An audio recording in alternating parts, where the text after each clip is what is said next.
Okay, so let's go ahead and get to the number 32 class, and that was Mizzou. They had 25. Oh, that's your favorite. I know, Coach Drinky. They had 25 commits, 2 ESPN 300 commits, 19 3-stars, and 3 4-stars. They did have 2 from the JUCO top 50, so drawing from that again. Their top recruits are Daniel Robledo, the number 2 defensive end from JUCO, and then Damian Wilson, the number 11 inside linebacker, and Jadarius Perkins, number 2 cornerback in JUCO. So that's definitely interesting. And then they have Travion Ford, the number 16 defensive end from in-state. So as you mentioned earlier, the in-state talent, very important to keep that home. They also were able to keep offensive tackle Connor Tollison home. I'm sure they're very happy about that. And then the state of Texas is always important for Mizzou. And from there, they had 2 3-star prospects, cornerback Darius Jackson and defensive end Jonathan Jones. Both of them had Big 12 offers, but chose to go to Mizzou. So, and then finally, the ESPN 300 inside linebacker Damian Wilson. He was a big win out of North Carolina in late June. So, it's just, kind of, as I glanced at this class, it's not like, boom, this is amazing. But I felt like for Mizzou, they did a lot of things that they needed to do.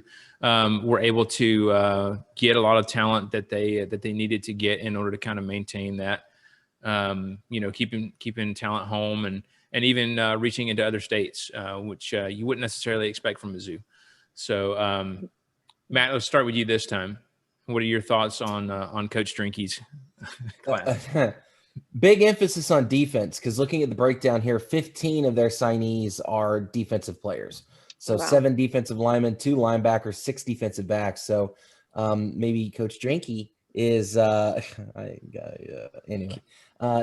putting an emphasis on defense, which I don't recall their defense being lights out last year to begin with. So it'll be interesting to see how they're able to develop that over the next couple of years. Although I seem to remember their defense was pretty competitive most of the year. It was fine. So they're probably building up for the next couple of years. So yeah. One guy that pops off the page at me when I'm looking at the list of these people, there's a defensive tackle out of Independence Community College. His name's Realist George. And if you get a chance, you should look, because homeboy looks like he's 40.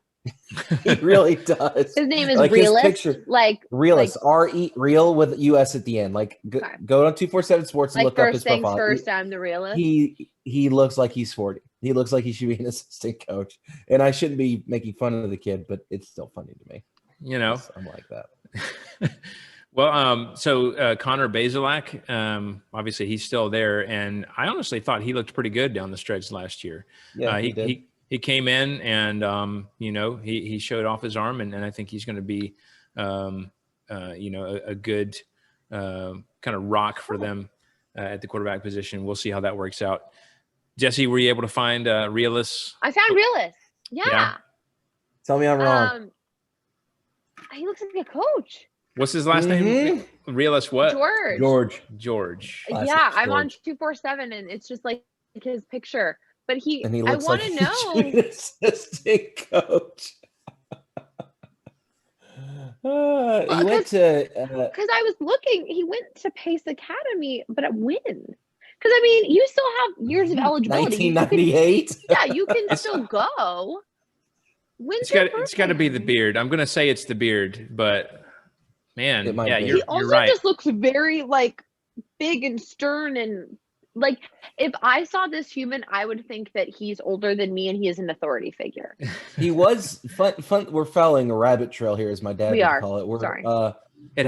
Realist apparently was at Miami and on their squad before he transferred to Independence Community College. So, and that was, there you go.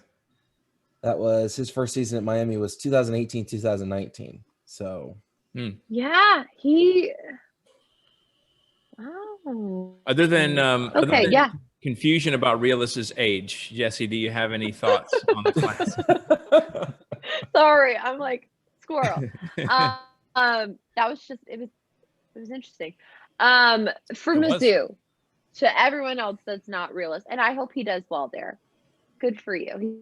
He's been a lot of places according to his timeline. But yeah, I mean, again, not something that jumps off the page like you guys said, but something worth noting for Mizzou. And it's huge to be able to poach from other states, right? Like you need to get that talent from outside of your state. You obviously want to keep the talent inside your state, but to get prospects from Texas is huge. Everyone's going after Texas. You need to be able to convert there and get people into your program. So it'll be interesting to see. I would have assumed that we would have kind of boosted the offense a little bit more. I thought the defense was okay, but clearly defense was okay enough to recruit defensive players.